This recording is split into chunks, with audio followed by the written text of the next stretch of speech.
I just kind of instinctually am drawn to people that have a lot going on.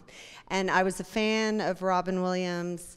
I was curious about his life and his work and wanted to delve into it. So here we are. He was really a quiet man.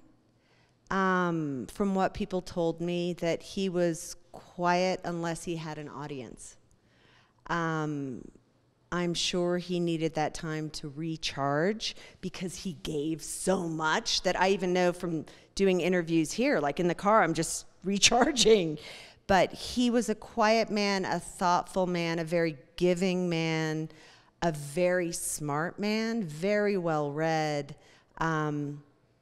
I think a man who, I mean, I like the film to speak for itself, but it seemed like he had, you know, like we all do, some pain.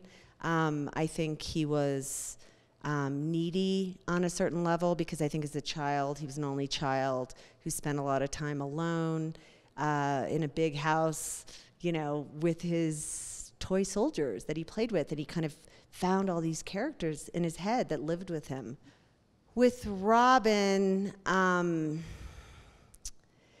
you know, how he died was kind of the elephant in the room that everyone was waiting for me to ask about, that I didn't have to mention because they knew that it was going to be brought up even with the silence.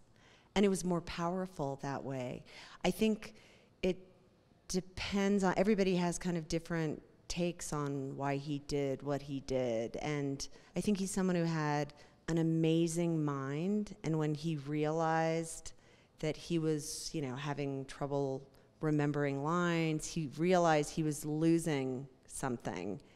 He went into a panic, as you would, as I would. But here's a guy who lived on that manic energy, on making those connections that are just unbelievable. So I guess you could say everyone has a dark side. It just depends on if you act on it, right? The whole buzz around your film selling is very exciting if it works.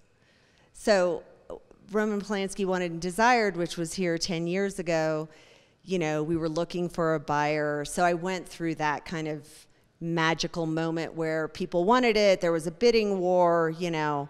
Last year I brought a film here that Nat Geo had. So it's a totally different experience. I mean, it's more chill. It's more doing press, engaging with audiences, as opposed to like, did we sell it? You know, how many screens is it going to be on?